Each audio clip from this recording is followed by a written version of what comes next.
Shalom jemaat Tuhan, senang sekali kita bisa berjumpa lagi dalam acara Light of Revival, renungan firman Tuhan yang akan menuntun kita di sepanjang hari ini. Mari kita melihat bagian firman Tuhan yang akan kita renungkan di pagi hari ini di dalam Ibrani 12 ayatnya yang ke-11.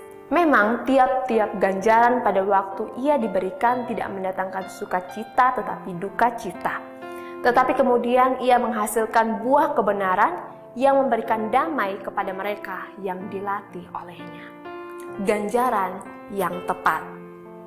Surat Ibrani dituliskan kepada orang-orang Kristen Yahudi yang sedang mengalami penderitaan dan keputusasaan pada waktu itu. Penulis dari kitab Ibrani ingin melalui surat Ibrani dapat memperkuat iman mereka kepada Kristus dengan menjelaskan kelebihan-kelebihan yang dimiliki Kristus. Selain itu, penulis juga menyampaikan tentang makna di balik penderitaan-penderitaan yang dialami oleh mereka orang-orang percaya pada saat itu. Penderitaan yang mereka rasakan akibat iman mereka. Tentu tidak mudah dalam posisi orang Yahudi Kristen pada saat itu. Seperti yang dikatakan dalam ayat yang telah kita baca tadi, mendatangkan duka cita. Mungkin kesakitan, mungkin putus asa, bingung, tak berdaya. Tetapi hal yang dituliskan bagi mereka pada saat itu bukan berarti penulis tidak memahami kondisi mereka, atau bahkan Tuhan tidak memahami mereka.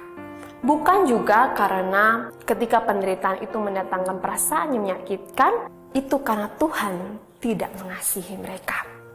Tetapi melalui penderitaan-penderitaan itu adalah bukti bahwa Tuhan begitu mengasihi mereka. Tuhan adalah Bapa yang baik. Ia selalu memberikan yang terbaik bagi anak-anaknya. Penderitaan atau ganjaran merupakan caranya untuk menghajar atau mendidik anak-anaknya.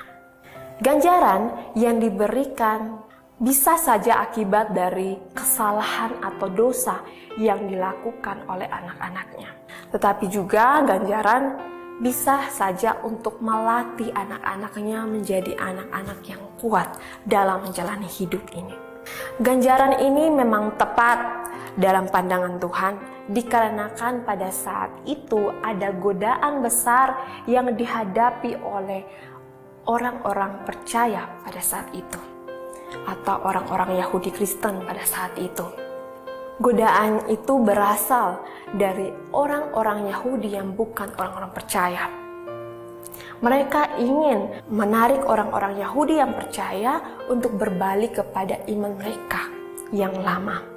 Dan memang sudah ada beberapa orang yang terpengaruh dengan hal ini karena tidak kuat dalam menjalani penderitaan-penderitaan itu.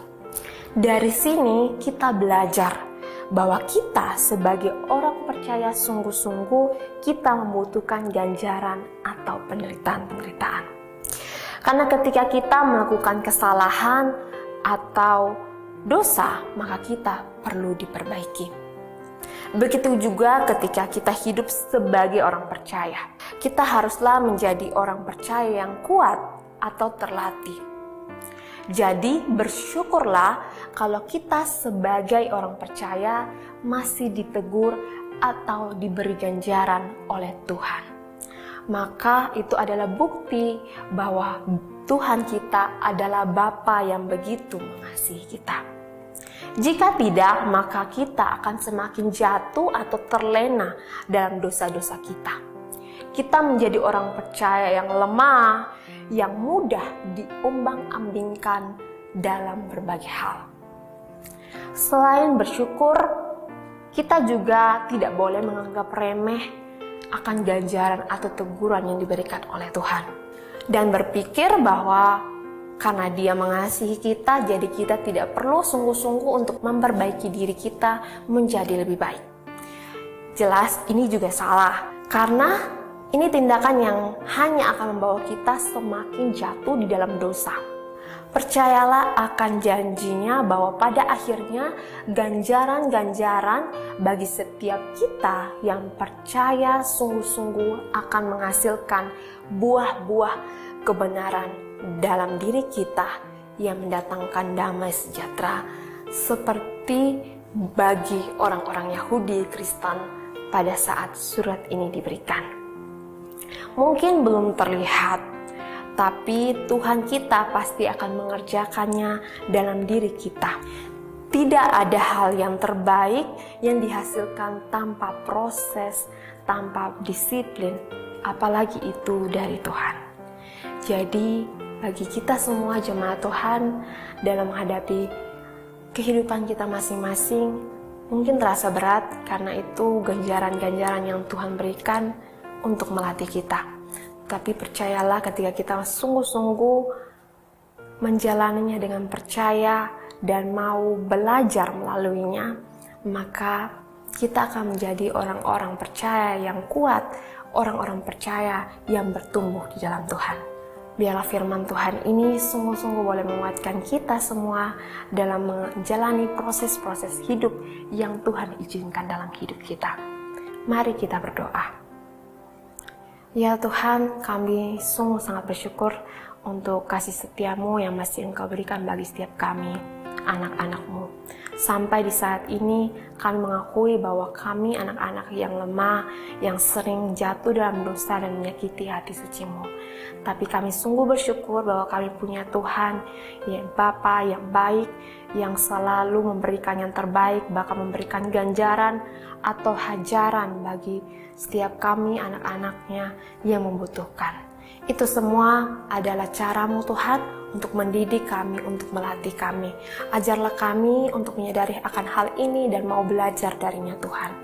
Ampunilah akan segala dosa yang telah kami lakukan Tuhan, dan biarlah kami boleh menjadi orang-orang percaya yang bertumbuh di dalam-Mu Tuhan.